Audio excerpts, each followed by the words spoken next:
आपकी मेहनत देखकर तो ईर्ष्या होती है। अब आप लोगों ने काम दिया है तो पूरा तो करना पड़ेगा, फिर दिन क्या और रात क्या। भीमराव, आपसे एक बात करनी थी। जी बोलिए। आपने तो देखा ही है, सभा में कितने लोग सरकारी नौकरियों में आरक्षण का विरोध कर रहे हैं। अब अगर शेड्यूल कास्ट और शेड्यूल ट्राइब वालों को आरक्षण दिया गया तो आप तो जानते ही हैं, फिर सिख, ईसाई, पारसी, मुसलमान कोई पीछे नहीं रह जाएगा। हाँ, मगर सिख, ईसाई, पारसी, मुसलमान या किसी और का मुकाबला अनुसूचित जनजातियों के साथ नहीं हो सकता।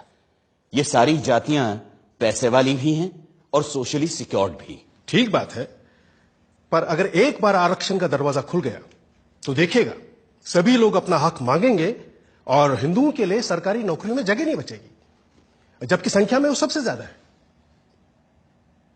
आप चाहते क्या हैं? सिर्फ मैं ही नहीं, सरदार पटेल भी यही चाहते हैं कि हो सके तो संविधान में आरक्षण की बात ही हटा दी जाए। मेरे रहते संविधान से आरक्षण नहीं हटने वाला, चाहे आप कितना भी जोर लगा लें मुंशी जी। पर कोई रास्ता तो हो सकता है ना? हाँ, एक रास्ता है। मैं ही हट जाता हूं संविधान की ड्राफ्टिंग कमेटी से। अरे फिर आप लोग जैसा चाहें वैसा संविधान बना लीजिएगा। सुनिए भीमराव, भीमराव सुनिए तो। उस दिन से डॉक्टर अंबेडकर ने संविधान का मसौदा बनाने का काम बंद कर दिया और ये भी संदेशा भेज दिया कि वो ड्राफ्टिंग कमेटी से ही नहीं, लॉ मिनिस्टर के पद से भी इस्तीफा दे देंगे।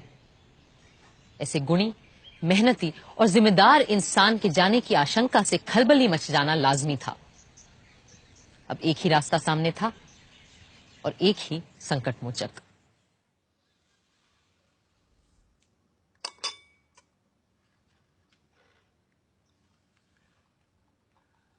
मुंशी जी की बातों से आप नाराज हो गए भीमराव? लेकिन वो तो आपकी बात लेकर आए थे मेरे पास, इसीलिए मैंने कहा कि मैं ही ड्राफ्टिंग कमेटी से हट जाता हूं। आप तो जानते हैं, कांग्रेस क्या, पूरे भारत में दूसरा और कोई है ही नहीं जो हमारे संविधान को आकार दे सके। खुद बापू भी यही कहा करते थे। लेकिन आप उनकी बात मानते कहां हैं पटेल जी? गांधी जी पिछड़ों को रिजर्वेशन देने की मेरी तजवीज से सहमत थे। पंडित नेहरू ने तो खुद पंडित होते हुए भी यह कहा कि सदियों से हिंदुओं ने निरीह अछूतों और आदिम जातियों को बेबसी, दरिद्रता और अशिक्षा में रखा। फिर अगर हमें उन्हें सबके साथ बराबर लाना है तो हमें उन्हें स्पेशल ट्रीटमेंट देना ही होगा। आपकी बात सही है, पर आप तो जानते हैं कि बड़े पदों पर हम मेरिट के आधार पर ही लोगों को ले पाएंगे। तो फिर क्लर्कों की नौकरी के लिए इतना बड़ा जोखिम उठाना? जोखिम? मुझे तो इसमें कोई खतरा नजर नहीं आता। खतरा यह है कि अगर हमने एक विशेष वर्ग को आरक्षण दे दिया तो बाकी के लोग भी आरक्षण की मांग करेंगे और भारत भर में जातिवाद का ये जहर फैलता जाएगा। जहर तो हमने पिया है सदियों से और फिर भी हम जिंदा हैं। रीढ़ की हड्डी तोड़ डाली आप लोगों ने हमारी, फिर भी हम लोग खड़े हैं। अरे एक बार हमें अपने बराबर आने का मौका तो दीजिए पटेल जी, फिर देखिए कैसे हम आगे निकल जाते हैं।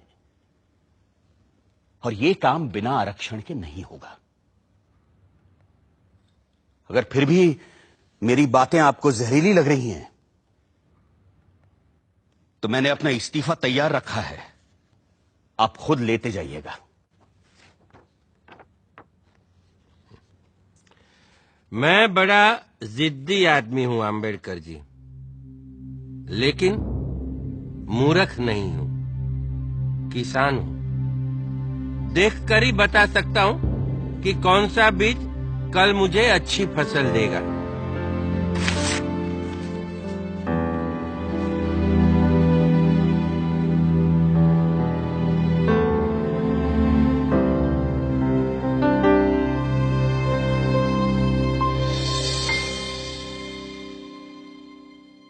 इस तरह डॉक्टर अंबेडकर भी रहे और शेड्यूल्ड कास्ट और शेड्यूल्ड